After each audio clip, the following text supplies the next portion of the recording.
for what the story was. That's what needed to be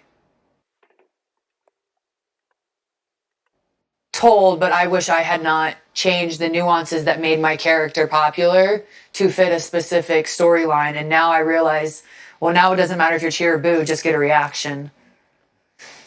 When I switched heel in terrible fashion, I completely flipped what I was doing, and it didn't work. All of a sudden, I turned into a chicken heel when I was this badass.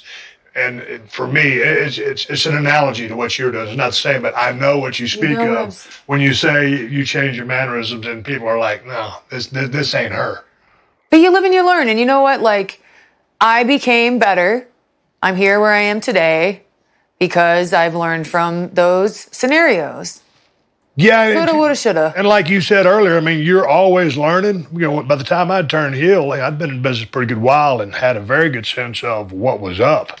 And then there I was playing the chicken heel. So sometimes, just in trying to do the right thing, sometimes you can get lost.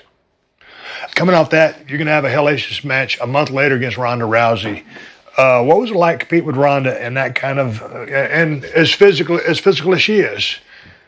So, 3 things are going through my mind. We have no build. Yeah. We have no story. And yes, she was my dream opponent. And I'm about to lose a Mania spot. Because of, like, well, you have a promoted match, you put in your next best player. So how do I go out there and remind people, I'm not sitting at home and letting someone take my spot. Right. That was the mentality. I was like, just show them.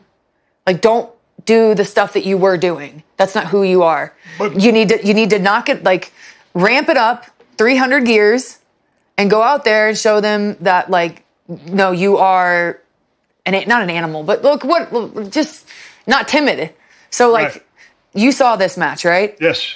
What I did in there, imagine had I been doing that the last, 5 months. Right. So that was more of just going, like, I ain't losing my spot. And also, like, don't get wrapped up in that she's Ronda. Be like, this is your house. Tell that story in your facials. And she was awesome. Like, I couldn't have asked for a better match. How far in front of WrestleMania was this? Because that was November. Okay. And then you still had TLC, which was an awesome match with Bex and Asuka. Then you had Royal Rumble, and then Mania. Okay, so this y'all headlining 35 wasn't a thing then. No. Okay, so you're just going in there. But I'm just thinking, well, Ronda's. I want Ronda. Like that's what was going through my mind. Yeah. And then, like, if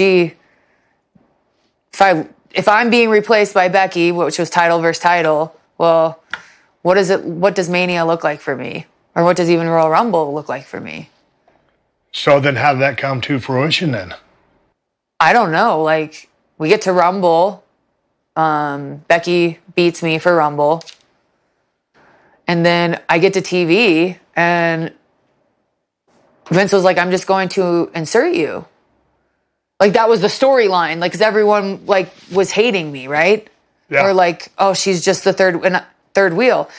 The only thing I wish is that we had followed up with that hatred. Because it was WrestleMania 35. And then how do you go with all of that back to being a babyface? Yeah, but my question to you is, how many triple threats have you been in? I'm like the triple threat queen. Yeah, you are. Do you like them? Yes. Oh, really? Well, because I think most people get nervous with a triple threat because there's so many, you have to be in movement all the time because there's 3 people. Yeah. But because I've had so much practice and running them on live events, like, now I'm like, you put me in a triple, no problem. The only thing that's weird is sometimes I get inserted and people don't understand. But that was my gripe was... That's on a booking level, though, right? You know, it's like, that's not on you. Well, no, but I'm like, this sounds, I'm not saying Becky shouldn't have won Rumble. Right. Becky won Rumble. But if there was some kind of other story dynamic for me other than she's in WrestleMania 35, I wish I could have been like a part of the Authority or like played off of, I get to go into the office and pick, boom, I'm going to just be in wrestle. Like people assume that I just control my storylines. Like I wish there had been a follow-up to why I got put in, or maybe something more even evil, like footage of me saying, I need to be put in. And you know what I just wish I could have capitalized on that a little more. Yeah. Does that make... That makes sense, but I mean, you know... like, people hated that. I know, but it's not you pulling the strings. You're just out there... Oh, yeah. I just would have been so... Character-wise, had there been another opportunity for them to look like I was being inserted because I was favored. Yeah. Yes. I wish I could have played off the favored and others or something. Yes, it could bring you some heat out of it. Yeah. That's other than just, hey, you're inserted. I wouldn't like it because you just got inserted. Well, here's the reason why. But I mean, I can't complain because I mean, I main evented WrestleMania. Well, nonetheless, let's talk about the WrestleMania 35 match because it's you, Ron, and Becky, and no nerves here. No nerves. That's the confidence level. I was like, I belong here. What did it mean to you to be the first women to headline a WrestleMania? I did what I said I was going to do. That's how it felt.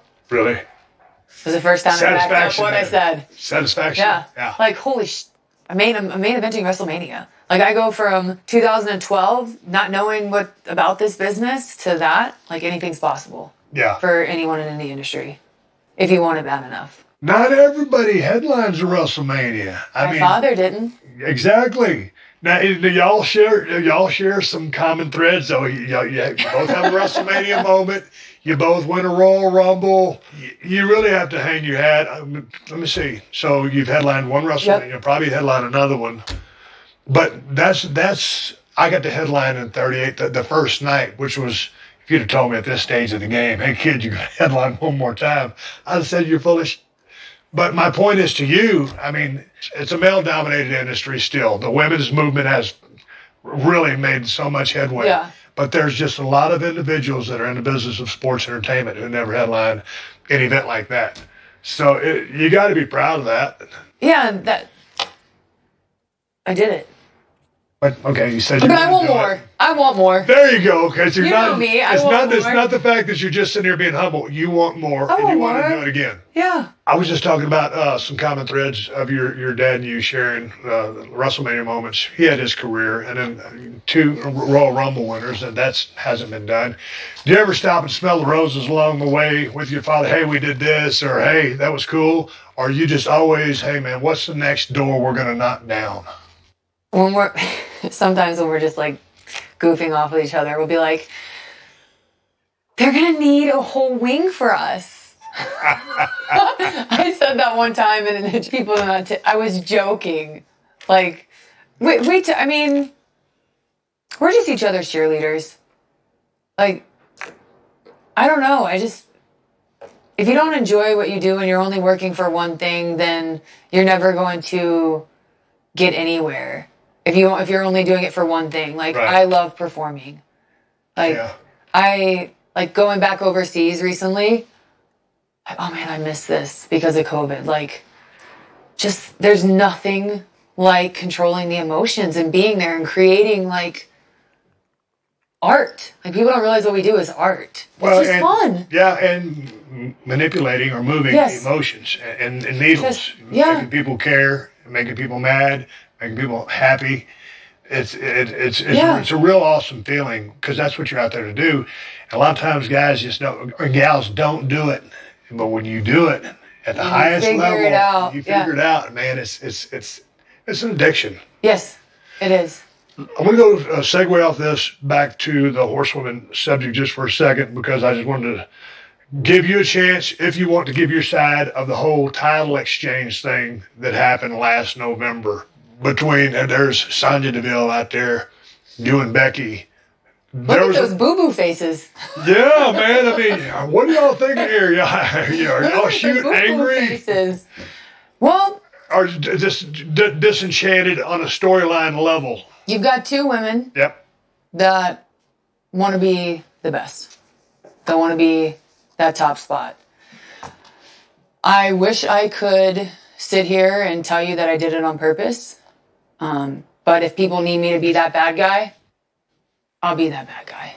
Things happen on screen. I would never go on a scripted television show and purposely do something on purpose. It was accidental. It was accidental. 100%.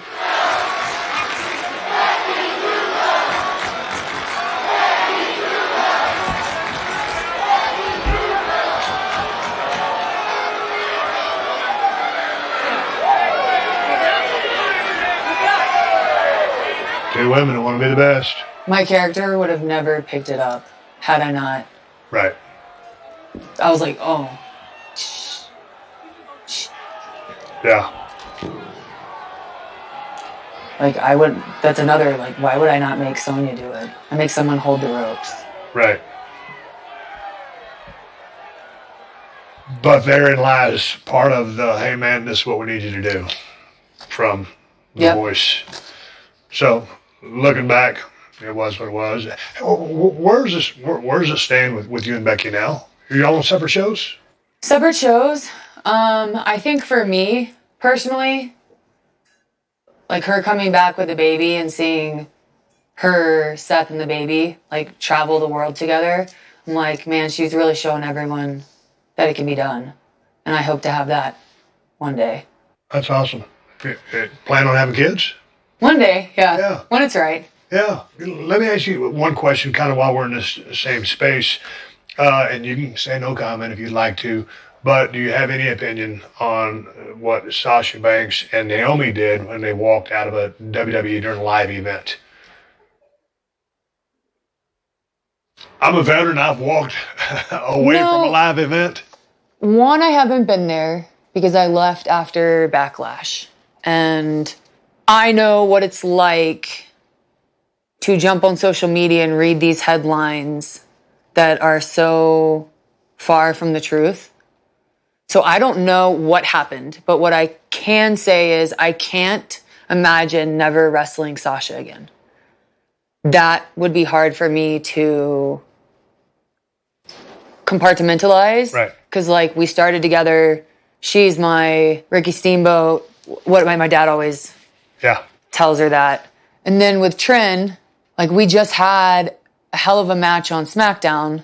And I'm like, oh, you know, there's unfinished business there because of circumstances and storylines, whatever. We just hear you two wrestle. So for me, I just can't imagine not working with them. But in terms of what they're going through, it's not my place to speak on behalf of the company or them because I'm not there right now. I dig it. When I did what I did eons ago, no one was in the shoes that I was in. No one had conversations that I had. And when I did what I did, I caught the wrath of it. So I passed no judgment. You know, business is what it is. I worked myself into a shoot, and I stand by what I worked myself into. But back to you, I digress. You've accomplished so much. You've been around long enough to see and feel the highs and lows. Where are you at right now? And does your level of passion and fire still exist? Or is the hunger still there like it was when you were saying you're going to do all these things? Oh, yeah. Talk about the highs and lows first, because this is a ride. And you've been around since 10 years, right? I think the problem with me is I always want to be on top. I never want to slow down. And if someone didn't tell me to slow